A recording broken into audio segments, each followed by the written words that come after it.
ओम श्री गुरुभ्यो नमः।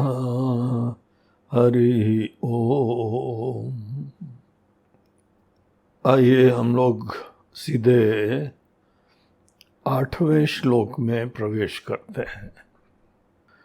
उपादाने खिलाधारे जगन्ति परमेश्वरे सर्गस्थितिलयान्यान्ति बुद्बुदानीव वारिणी।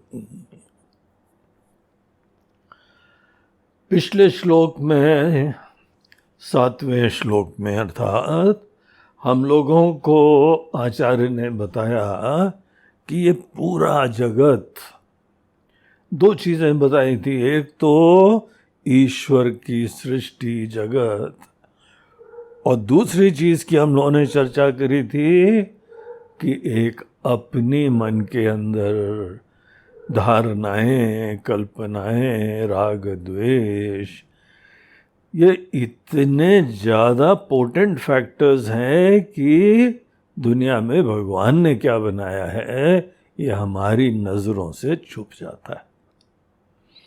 और जो दिखाई पड़ता है वो छोटा दिखाई पड़ता है, नश्वर दिखाई पड़ता है, सुख दुख देने वाला दिखाई पड़ता है। यद्यपि हमको जो सुख दुख देने वाला दिखाई पड़ता है वो आपको नहीं दिखाई पड़ता है। यही प्रूफ है कि ये सब हम लोगों की पर्सनल प्रोजेक्शंस है, ये सब अध्यारोप है। जो व्यक्ति अपने अध्यारोप, अपने राग द्वेष को किनारे कर देता है वो जगत को एज इट इज देखता है। जो जगत को एज इट इज देखता है वो तो यहाँ पे अमेज्ड हो जाता है। इसकी ब्यूटी, इसकी कनेक्टिविटी, सब चीज़ें देख के ये जीवन का बड़ा अद्भुत अनुभव होता है। लोग कवि बन जाते हैं, ऐसी रचना करते हैं। देखिए अनेकों लोग ने लिखा हुआ है, कविताएं, साहित्य लिखे हुए हैं, पेंटिंग बनाई हुई है। ऐसा सुंदर दृश्य कि उनकी इच्छा हुई कि इसको कैप्चर कर लो। फोटोग्राफर्स, नेचर फोटोग्राफर्स हो जाएं, एनिमल फोटोग्राफर्स हो जाएं, बर्ड फोटोग्राफर्स हो जाएं, स्पेस के स्टार्स वगैरह के फोटोग्राफर्स हो जाएं, या अनेकों ह्यूमन फोटोग्राफिंग कर लें, फ्लावर्स हों, बटरफ्लाइज हों, ये सब स्पेशलाइज फील्ड्स हैं फोटोग्राफी के। लोग ऐसे जो हैं स्तब्ध हो जाते हैं, मोहित हो जाते हैं, सतत उसी में रमना चाहते हैं। ईश्वर सृष्टि बहुत सुंदर होती है। इसीलिए हमको अपनी धारणाओं को, अपने फियर्स, अपनी कंडीशनिंग्स, अपने कॉम्प्लेक्सेस, इनके चश्मे उतार के जगत को एज इट इज देखना जरूर चाहिए। ये लाइफ का एक बड़ा अद्भुत ब्लेसिंग रहेगी जो व्यक्ति एज इट इज दुनिया को देखे। इस संदर्भ में हम आपको ये बताएंगे, देखिए जब हम लोग बाहर पहाड़ों में या कहीं दूर इलाके में सी बीच पे हो जाए, जंगल में हो जाए, जब पहली बार जाते हैं ना, तो पहली बार जाना और सेकंड टाइम जाने में बहुत बड़ा भेद हो जाता है। आप सोचिए क्या हो जाता है। पहली बार जाते हैं तो क्योंकि फर्स्ट टाइम देखा इसीलिए कोई धारणा ही नहीं होती है, कोई कल्पना ही नहीं होती है, कोई पसंदगी नापसंदगी के पैरामीटर्स नहीं होते हैं। इसीलिए पहली बार का दर्शन बहुत ही सुंदर होता है, मेमोरेबल होता है। और एक बार हमने वहाँ पे भिन्न भिन्न चीज़ें देखी, उसके बाद हमारे अंदर कुछ चीज़ें बहुत पसंद आ गई, कुछ नहीं पसंद आई। तो वो एक बार कंडीशनिंग बन जाती है। फिर उसके बाद दोबारा सेकेंड टाइम जाएं, अब आप उस कंडीशनिंग के चश्मे से दुनिया को देखते हैं। फिर बोलते हैं अरे ये बात तो वो तो नहीं है जो पिछली बार हमने देखी थी। और इसीलिए हमको वही दृश्य देख के उतना आनंद नहीं आता है। तो इसका रहस्य देखिए, अब समझ में आ रहा होगा कि हमारी कंडीशनिंग जो हैं वो कितनी ऑब्स्ट्रक्टिव होती है, ये कितनी बाधक होती है और यथार्थ से हमको उसके दर्शन से वंचित कर देती है। ये जो पूरा जगत हमको दिखाई पड़ रहा है, इस जगत के बारे में ये 8th श्लोक कुछ हमको और इनपुट्स देता है। ऐसी दृष्टि यहाँ पे देता है कि जगत में आप परमात्मा को देखने लगेंगे। इतना बढ़िया श्लोक है ये। क्या देखिए श्लोक के अंदर एक एक वर्ड की तरफ ध्यान दीजिए। उपादाने अखिलाधारे जगन्ति परमेश्वरे। जो भी जगत में चीजें हैं, इन सब का कोई ना कोई एक बेसिक रॉ मटेरियल होता है। अब पहले के समय वहाँ हम लोग के जो ये क्लासिफिकेशन के, बेसिक एलिमेंट्स के अंडरस्टैंडिंग के, इनकी सब चीज़ों के समझ एक भिन्न पैरामीटर से थी। इस दृष्टिकोण से कि यहाँ पे दुनिया के 5 बेसिक एलिमेंट्स होते हैं। ये 5 बेसिक एलिमेंट्स बनाए गए थे हमारे ही परसेप्शन की फैकल्टीज के आधार पे। जो आंख से देख सकते हैं उनको सबको रूप कहा गया, जो कान से देख सकते हैं उनको शब्द कहा गया, जो अपनी नाक से सूंघ सकते हैं उनको गंध आदि कहा गया, कुछ टेस्ट कर सकते हैं, कुछ फील कर सकते हैं। तो ये बड़ा इंटरेस्टिंग एक जो है क्लासिफिकेशन का सिस्टम है।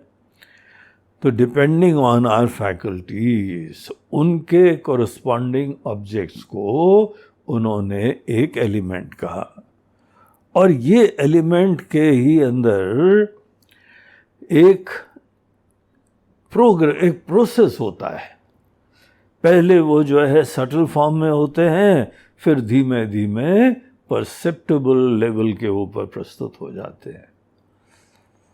अब जब परसेप्टेबल लेवल के ऊपर आ गए तो हमारे अनुभव का विषय बनते हैं। तो ये 5 विषयों से, 5 बेसिक, इनको महाभूत कहते हैं। 5 महाभूतों से पूरी दुनिया बनी हुई है। आज के समय भले आप कोई डिफरेंट पैरामीटर्स रखें क्लासिफिकेशन के, कोई बहुत बड़ा फर्क नहीं पड़ता है। अभी हम भी जो है केमिस्ट्री के स्टूडेंट थे, तो जब हम लोग ने अनेकों एलिमेंट्स की स्टडी करी, उस समय करीब 120 के आसपास एलिमेंट्स हम लोगों ने पढ़े थे। अब जो भी एलिमेंट हो उसका डिफरेंस क्या होता है?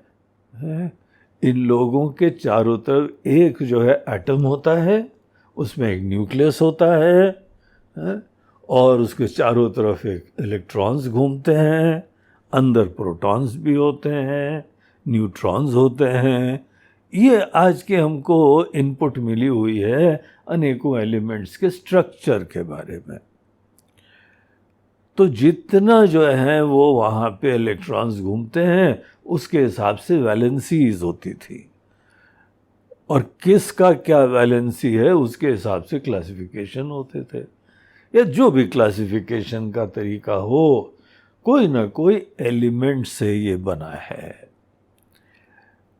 फिर हम लोगों के जो हैं और भी साइंटिस्ट आए, उन्होंने बोला कि ये एलिमेंट है कि अनेकों चीज़ों की मात्र एनर्जी है। तो मैटर और एनर्जी ये इंटरकन्वर्टिबल है। आइंस्टीन का बड़ा प्रसिद्ध जो है वो इसके बारे में शोध था, और उनके अनेकों थ्योरीज प्रस्तुत करी गई थी, जिसका जो है वो सार ये था कि जो भी दुनिया हमको दिख रही है ना, ये अनेकों एलिमेंट से बने। जो ये मैटर, फंडामेंटल मैटर का जो है एक भी तत्व होता है, उसके बारे में भी हम जब और शोध करते हैं तो we discover it's just energy. Energy and matter, और मैटर को हम एनर्जी में कन्वर्ट कर सकते हैं, एनर्जी को मैटर में कन्वर्ट कर देते हैं। उन्होंने पूरा उसका हम लोगों को सिद्धांत भी बताया। इसीलिए पूरी दुनिया में एनर्जी क्राइसिस कभी नहीं होगी अगर हम उस एनर्जी को टैप करना जाने। जहाँ जहाँ एलिमेंट है वहाँ it's just energy packed into one particular form. ये पूरी दुनिया, अब आज साइंटिस्ट लोगों की ये समझ है। तो भले हम लोग अपने वेदांत शास्त्र में प्रतिपादित पंच महाभूतों को देखें या आज के वैज्ञानिकों के हिसाब से किसी और बेसिक एलिमेंट्स को देखें, तो ये सब बताते हैं कि कोई न कोई बेसिक रॉ मटेरियल से ही अनेकों फॉर्म्स बनते हैं। देखिए व्हाट एन अमेजिंग क्रिएटिविटी।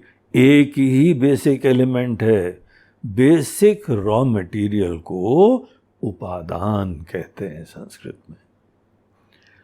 तो उपादान जो है वो क्या है दुनिया का, इसकी हमको जो है वो खोज करनी चाहिए। एक प्रामाणिक वैलिड नॉलेज किसी तरह से भी आप करें, आप एक चीज का उपादान की तरफ जरा ध्यान दीजिए।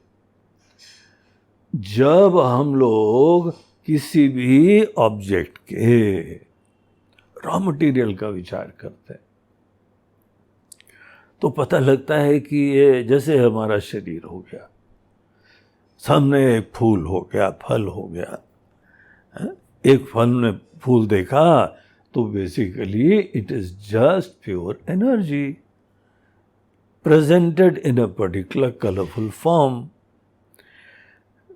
एनर्जी जो है मैटर में कन्वर्ट हुई और मैटर एक फूल में कन्वर्ट हो गया और इतनी अद्भुत सी चीज बनी जिसका यहाँ एक यूनिक कंट्रीब्यूशन है, पूरी सृष्टि को चलाने के लिए उसका रोल है। तो ये यहाँ पे क्या है बेसिक एलिमेंट, चलिए क्या है ये हम लोग और आगे देखेंगे, लेकिन इसी संदर्भ में ये विचार करिए, एक रॉ मटेरियल अनेकों अद्भुत फॉर्म्स में, हर फॉर्म, अब जैसे पेड़ हो गया, कितनी अमेजिंग क्रिएशन है। पेड़ की वजह से एनवायरनमेंट चल रहा है, पेड़ की वजह से कंजर्वेशन होता है सॉइल का, पेड़ की वजह से पानी को रोका जाता है, पेड़ की वजह से जो है ऑक्सीजन और कार्बन डाइऑक्साइड का रिसाइकलिंग होता रहता है, इससे हमको फल भी मिलता है। तो वो ही energy and matter presented as a tree, and that also so much variety in that.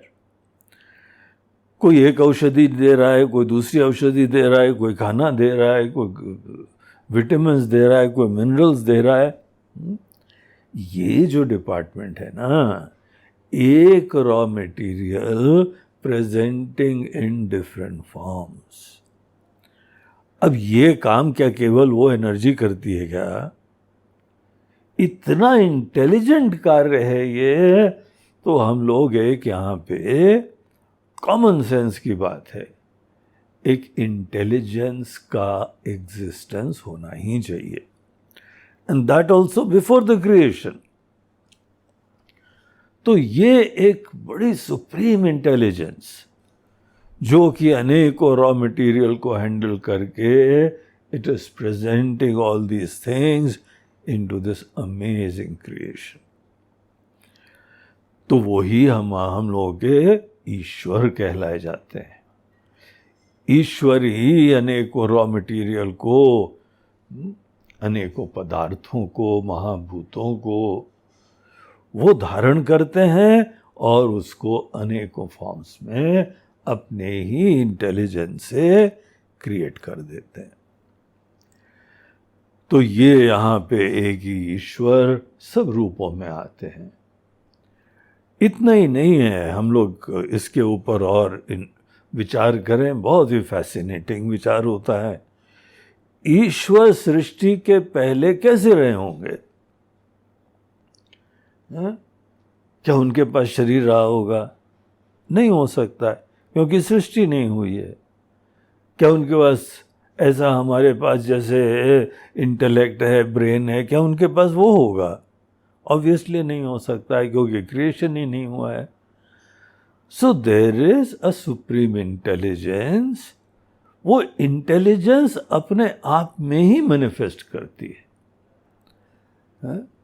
तो ऐसी इंटेलिजेंस को, विच इज ऑब्वियसली कॉन्शियसनेस है, it is living thing, it is existing thing, ऐसे एक सत स्वरूप, चित स्वरूप, ज्ञान स्वरूप, ऐसी एक सत्ता होनी ही चाहिए।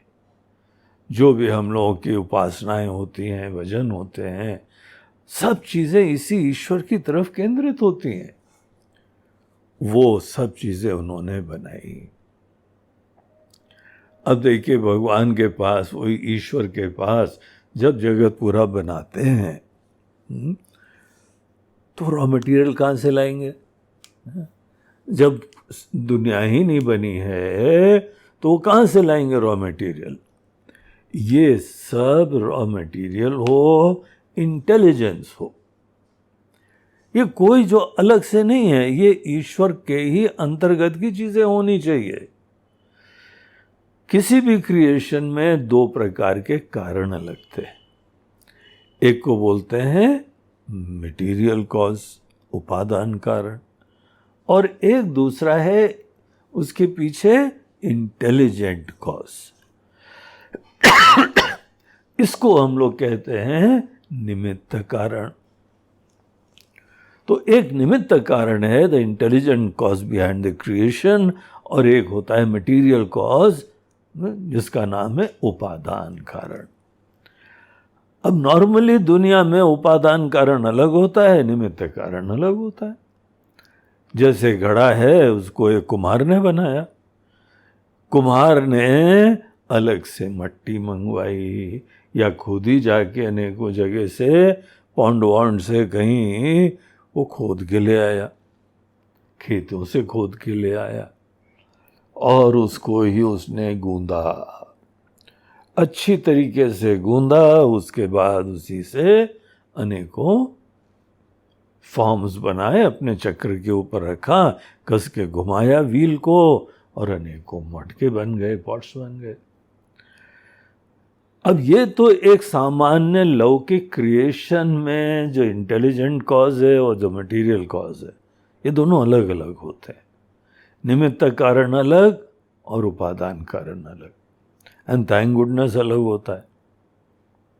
आपको मटका खरीदना हो तो कुम्हार तो उसके साथ आता नहीं है, वो अलग बैठा हुआ है अपने घर में, प्रोडक्शन कर रहा है, और ये भिन्न भिन्न प्रकार की चीजें ये सब लोगों के पास पहुंच जाती हैं। This is the normal scene जगत के बारे में।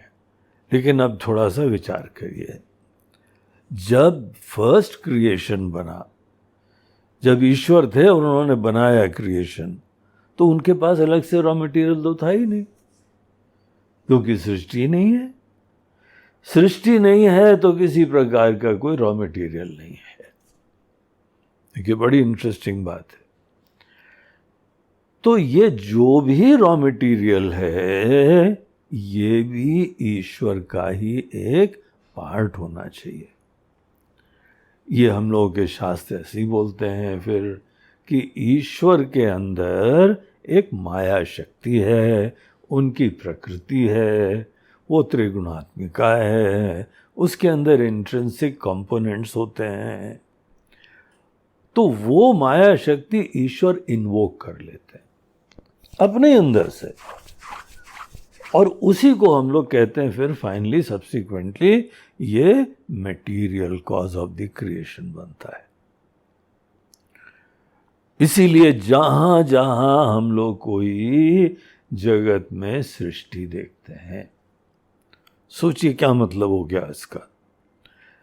Everything is created from the Maya Shakti of Ishvara, which is really not different from him.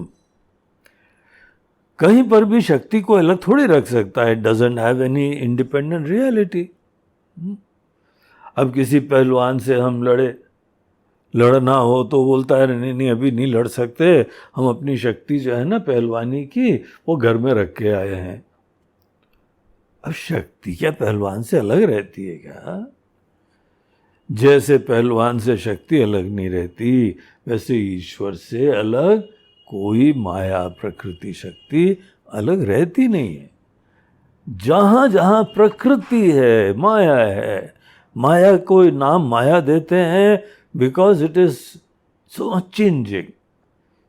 जो जो उसके इफेक्ट्स होते हैं दे आर ऑलवेज चेंजिंग।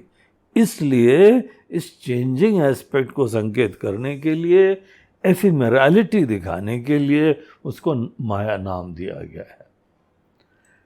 या मां सा माया, जो वस्तुतः नहीं होती अलग लेकिन दिख रही है इस माया शक्ति से। तो ये कॉनोटेशन माया शब्द में है। और प्रकृति भी उसी को कहते हैं, क्योंकि जो बहुत ही अमेजिंग क्रिएशन बनता है, प्रकृष्ट कृति इज प्रकृति। वो अपने आप में जो भी चीज है, देखिए पेड़ हैं, पहाड़ हैं, सब अनेकों प्रकार के पत्थर हैं, ये सब अपने आप में इनर्ट हैं। इनका कोई इंडिपेंडेंट एग्जिस्टेंस नहीं है। ये जो भी चीजें हैं सब ईश्वर से बनी हुई, ईश्वर की प्रकृति है, ये उन्हीं की शक्ति है। इसीलिए जहां जहां पे कोई भी आपको दुनिया दिखाई पड़े, ये सब इनर्ट चीजें। पहली चीज ये समझनी चाहिए कि सब ईश्वर से बना हुआ है, ईश्वर की ही माया शक्ति से बना हुआ है। और फिर उसके बाद नेक्स्ट स्टेप में आप ये देखिए, जहां जहां प्रकृति है वहां वहां वो इंटेलिजेंस इनहेरेंट इन एवरीथिंग वही विराजमान है। अब आप चारों तरफ भगवान को देख सकते हैं। फूल को देखिए, what an intelligent creation, amazing. उसका अपना इंटेलिजेंस होता है एक, तो वो इंटेलिजेंस भी उसी फूल में विराजमान है। एक वहां पे रॉ मटेरियल है, मटेरियल कॉज भी है, और उसी के अंतर्गत एक इंटेलिजेंस भी है, सदैव विद्यमान होता है। Anything, look at N atomic particle, atom को देखिए, मॉलिक्यूल को देखिए, what an amazing intelligent creation. क्या बढ़िया तरीके से घूमता रहता है। वहां फिट किसने करा इसको? अब एटम, इलेक्ट्रॉन, प्रोटॉन फुदकते हुए अपने आप आके सब इकट्ठा हो गए, ऐसे थोड़ी हो सकता। बच्चों की बातें ये सोचना भी। There is obviously an intelligence, उसने ही सब चीजें व्यवस्था करी है। इससे क्या पता लगा कि पूरे जगत का एक रॉ मटेरियल है। ऊपर से डाइवर्सिटी कितनी दिखाई पड़े, लेकिन गहराई में पूरी दुनिया का, हमारा और आपका सबका एक रॉ मटेरियल है, जिसको हम लोग नाम माया दे दें, प्रकृति दे दें। और वो माया शक्ति ईश्वर की शक्ति है। It doesn't have an independent existence, अलग खड़ी ही नहीं हो सकती है। पहलवान का एग्जाम्पल याद करिए, हम अपनी शक्ति को वहाँ घर में छोड़ के आ गए, ऐसा तो होएगा नहीं। वहीं जहां पहलवान है वहीं पहलवान की शक्ति दिखाई पड़ेगी। तो जहां प्रकृति है, जहां माया है, उसका क्रिएशन है, उसी जगह परमात्मा विराजमान है। और परमात्मा से हमारा इम्प्लीकेशन होता है जो उसको लाइफ देता है, जो उसको एग्जिस्टेंस देता है, जो उसको एक पर्टिकुलर यूनिक फॉर्म में प्रेजेंट करने का पूरा जो है दिशा देता है, उसको ही हम ईश्वर कहते हैं। अब देखिए, ईश्वर को चारों तरफ देखना, इसका मीनिंग क्या है, ये भी हमको इस डिस्कशन से स्पष्ट होने लगता है। अब इस प्रकार से जब ईश्वर को देखते हैं तो आपको ईश्वर कहाँ नहीं दिखाई पड़ेंगे? हर सेल में दिखाई पड़ेंगे, हर फूल में दिखाई पड़ेंगे, हर इंसान में दिखाई पड़ेंगे, हर पक्षी में दिखाई पड़ेंगे, स्टार्स में दिखाई पड़ेंगे, नदी में दिखाई पड़ेंगे।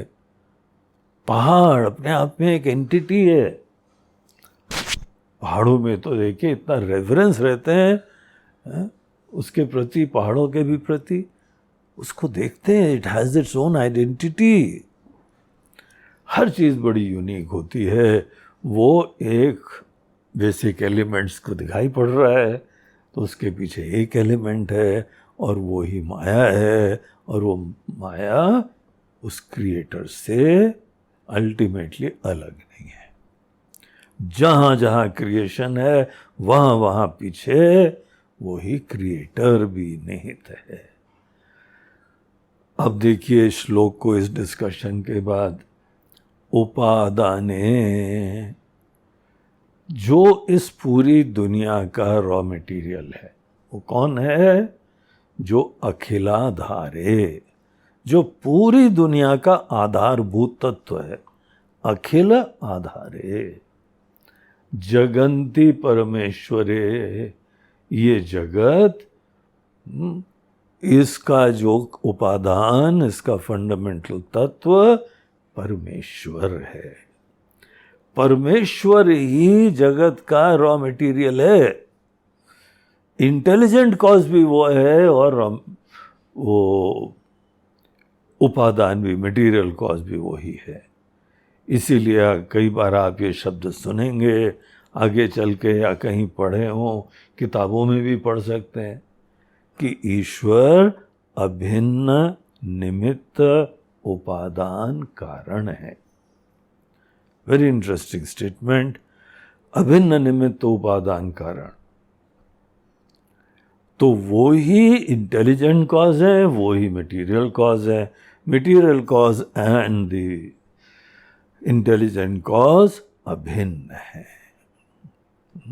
ये दोनों एक ही हैं, एक ही तत्व की ही अभिव्यक्ति होती है।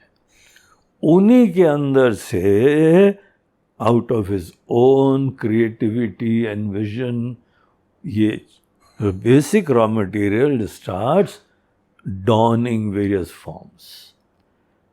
And what an amazing creation. एक ही मसाला है, एक ही मट्टी है, उसी से कुल्हड़ बनाने हैं, मटके बनाने हैं, अनेकों सुराही बनानी है या मूर्तियां बनानी हैं, और जो बनता है कितना अद्भुत है। कभी लोग पागल हो जाते हैं देखते देखते, निहारते हुए, गुणगान गाते हुए।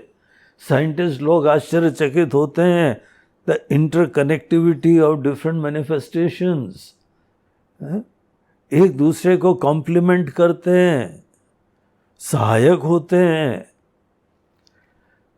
इस तरीके से पूरा क्रिएशन जो भी फाइनल मैनिफेस्ट हुआ है, behind all this is one परमेश्वर, जो कि अखिल आधार है, वो परमेश्वर।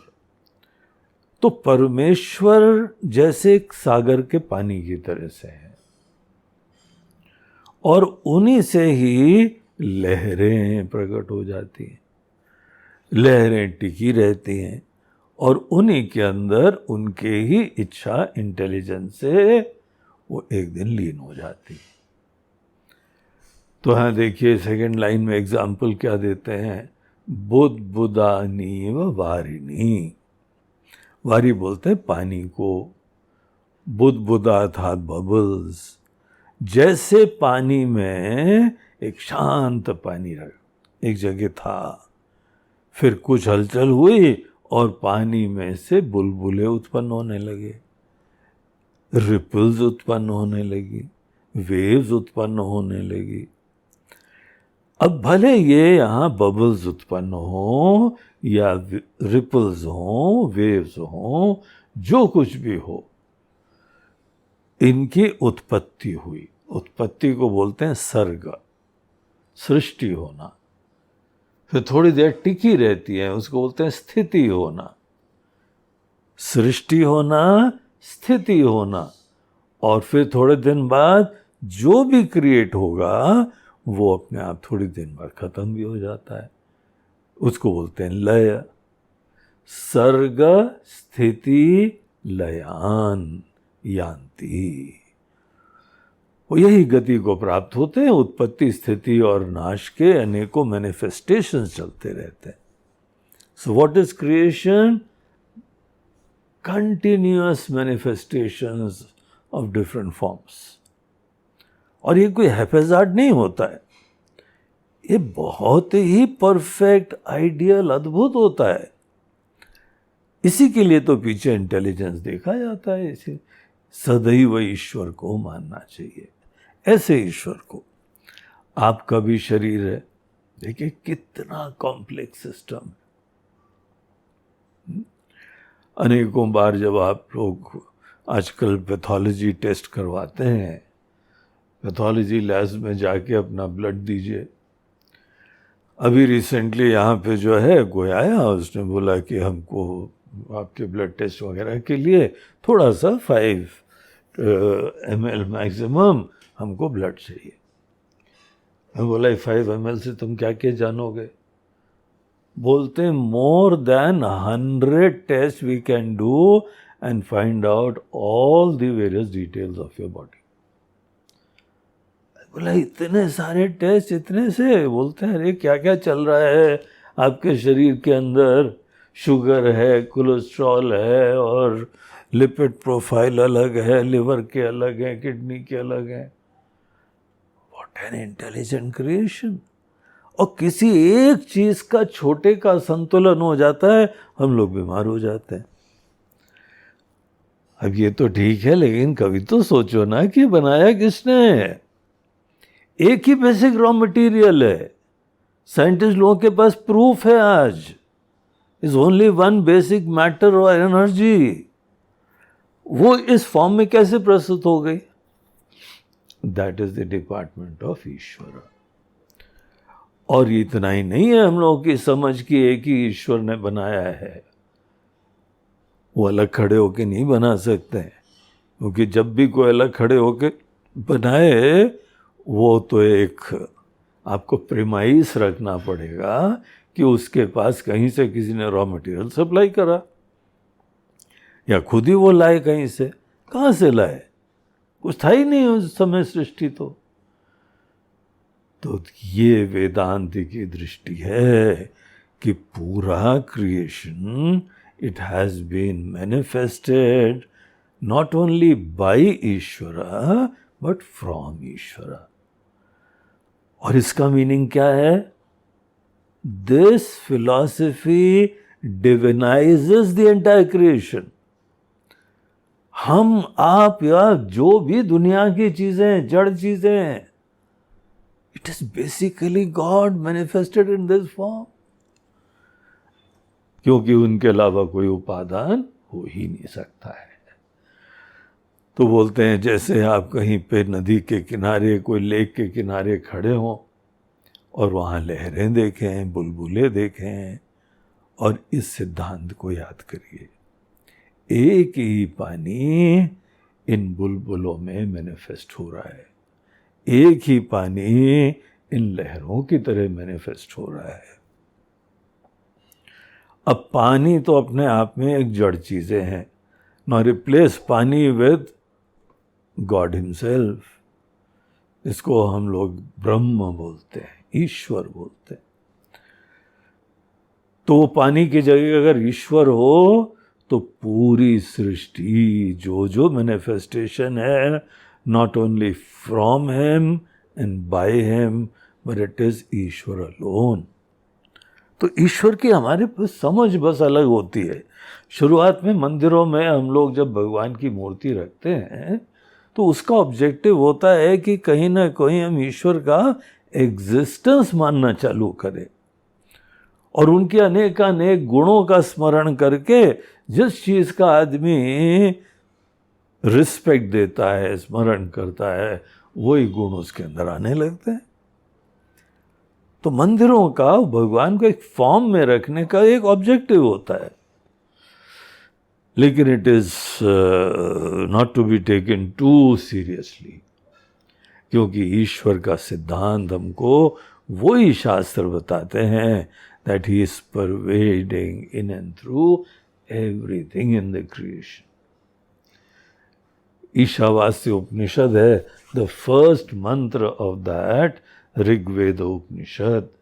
इट सेज जो कुछ जगत में है it is pervaded by God. इसलिए जो जगत हमको दिखाई पड़ रहा है ना, जगत एक क्षण एक बार में कहा जाता है कि this world is changing, ephemeral. जब जगत को कोई चेंजिंग बोलता है तो आपको क्या समझ में आता है कि that fellow is just pointing to the aspect of name and form. Manifestation का एक फॉर्म होता है और उसी यूनिक फॉर्म को एक नाम दे देते हैं. तो ये नेम एंड फॉर्म, नाम और रूप, अगर आप सृष्टि में केवल नेम और फॉर्म को, नाम और रूप की तरफ ध्यान मोड़ें तो this is a changing world. One moment it's there, another moment it's not there. हर चीज चेंज हो जाती. देखिए आपकी शक्ल सूरत चेंज हो गई, अकल चेंज हो गई, रिश्ते चेंज हो गए, घर चेंज हो गया, वातावरण चेंज हो गया, दुनिया चेंज हो गई. हर चीज, the manifestations, different names and forms is continuously changing. तो इस चेंजिंग एस्पेक्ट को जब हम पॉइंट आउट करना चाहते हैं तो कहते हैं this entire world is changing. लेकिन जब ये कहते हैं कि कण कण में सभी चीज परमात्मा है, तो उसका क्या मतलब समझना चाहिए? उसका मतलब समझना चाहिए जो भी ऐसा वाक्य कह रहा है वो basically is pointing out not to the name and form but to the fundamental material cause and the intelligent cause. अगर आप इंटेलिजेंट कॉज, मटेरियल कॉज को देखें, विच आर बेसिकली वन, उस समय एवरीथिंग बिकम्स ईश्वर. तो ये डिपेंड करता है कि आप जगत को कैसे देखते हैं. इस पूरी चर्चा के बाद फिर से श्लोक को देखो. उपादाने अखिलाधारे जगंती परमेश्वरे. इस सब का जो उपादान कारण है वो जगत के आधार रूपी परमेश्वर ही हैं. वे ही जो है जगत की उत्पत्ति, स्थिति और लय वो ही करते रहते हैं. जैसे जल में से अनेकों बुलबुले आदि नाम रूपों की उत्पत्ति होती है. So this is how Vedanta, the Vedic philosophy, वो हमको सृष्टि के रहस्य बताती. This is the Vedic philosophy about creation. Theory of creation as per Vedanta.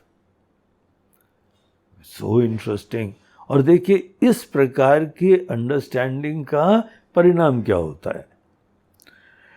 परिणाम ये होता है that now you are on a platform where everything can be seen as that one divine entity.